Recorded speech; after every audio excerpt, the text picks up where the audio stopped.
aina saa rikottua.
David Guetta ja Titanium soi Energyn iltapäivässä.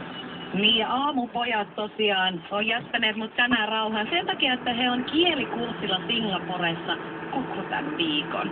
Täytyy jokseenkin olla kiitollinen siitä, että ihan oikeasti mun lomalta paluu viikko hirveän lepposassa merkeissä se sujuu. Ei sille voi mitään, mutta kun Anssi ja Renne on poissa, niin onhan täällä rauhallista. Ihan tuntuu, että sielu suorastaan lepää. Siellä on aamutytöt Ulla ja Elina tuuraamassa Energyn aamussa. Ja viimeksi, kun tytöt olivat tuuraamassa poikia, niin siellä tosiaan lanseerattiin uudenlainen ohjelmaosio, jossa siis Ullalta ja Elinalta saa kysyä ihan mitä tahansa maa ja taivaan välillä. No, tällä kertaa sitten Kaide halusi kysyä tyttöjen mielipidettä irtosuhteista. Ja tästähän seurasi niinku semmonen hullunmylly, että niin, tytöillä oli aika eriävät mielipiteet asiasta. Aamutytöt. Ulla Virtanen. Elina Otsala. Kysy aamutytöiltä, mitä ikinä olet halunnut kysyä. Aamutytöiltä, mitä ikinä olet halunnut kysyä. Ja nyt siellä on Kaide puhelimen päässä. Kaide, mitä sä haluat kysyä? No mä haluaisin kysyä teidän mielipidettä, jos tällaisia viikonloppusuhteita, kun jos menette baaria sit sieltä tulee joku äijä vähän vokottelee siihen ja lankkeette siis tähän näin, niin voisin tähän mitään toimivaa hommaa rakentaa, eikö? Mä itse asiassa just keskustelin ystäväni kanssa viikonloppuna tosta, että onneksi tää on jo sen verran vanha, että ei tarvitse enää harrastaa tommosia yhden illan sekoiluhässäköitä, koska niistä jää niin pahaa makuu sitten aamulla, kun pitäisi päästä jotenkin eroon siitä tyypistä ja miten sä sanot silleen hienosti silleen, että jos menet syömään se aamupalas ja kaurapuurosta omaan kotiin? No mä sit taas puolestani on vähän sitä mieltä, että aikuinen ihminen saa tehdä seksielämällä mitä haluaa. Jos sä haluaa vähän harrastaa seksiä, niin sen kun...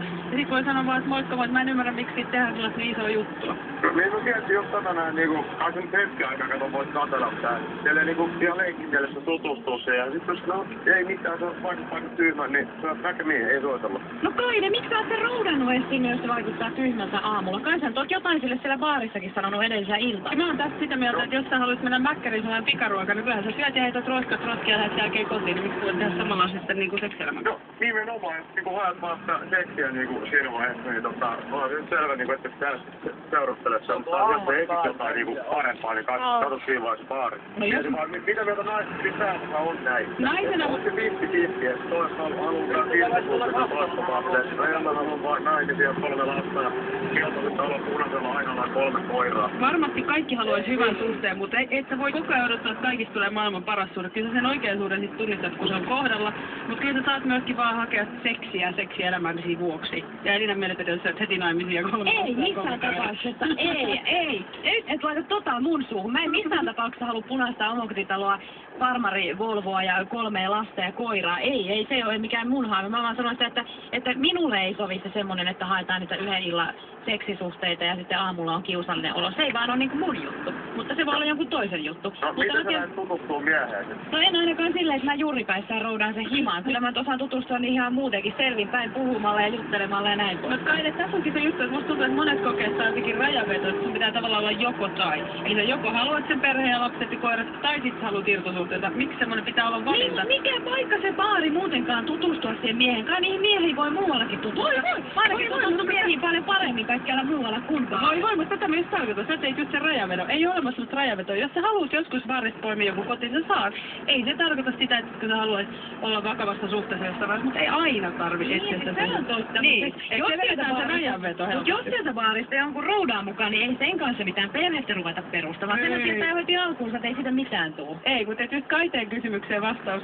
Ei ole 50-50, ei tarvitse vetää rajanvetoa, vaan voi olla niinku tilanteensa ja hetkensä kullekin. Todennäköisemmin siis suosit tulee onnistumaan, jos sä et ota sitä mahdollisuudesta mukaan. Juuri näin. Voi olla. Humalassa harvemmin näkee selvästi.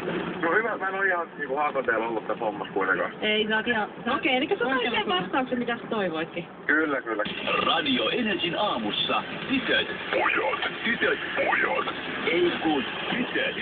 Elina ja Ulla. Niin, siellä on siis aamutytöt Energyn aamussa. Tän viikon pojat kielikursseille, eli siis lomailee Singaporessa Anssi ja Renne tän viikon. Ja ei huomenna toi samainen osio saa jatkoa. Siellähän meinasi niinku aivan tunteet suorastaan kiihtyä tänään Ullalla ja Elinalla oli sen verran eriävät mielipiteet irtosuhteista. No huomenna saa sitten taas kysyä ihan mitä tahansa ja huomenna luvassa myös tiistain tyyneen. Samoin Paradise-sille jatketaan eteenpäin ja Kisua muun muassa ja tuore kovasti toi biisi. Se myös vartin On sisällä. siinä toisella puolella, missä ei ole lisärengas.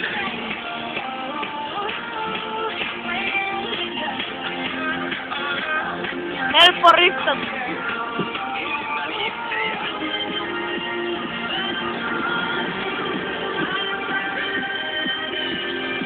Kaikki Energyltä.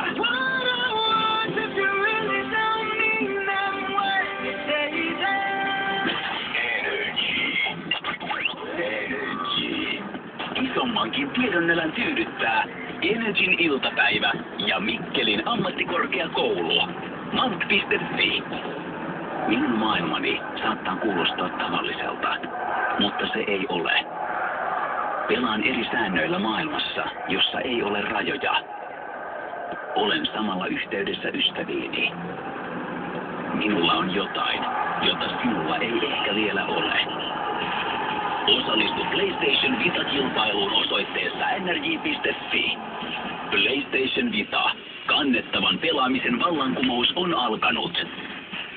Edessä on kaikkien aikojen peli. Happy Hunger Games. 24 rebootia taistelee tosi TV-ohjelmassa elämästä ja kuolemasta. Vain yksi voi voittaa. Olkoon onni puolellasi. Nälkäpeli. Turvateatterissa 23. maaliskuuta. Liput myynnissä. Satakunnan ammattikorkeakoulu esittää jatkokuunnelman Roiskaus rakkautta.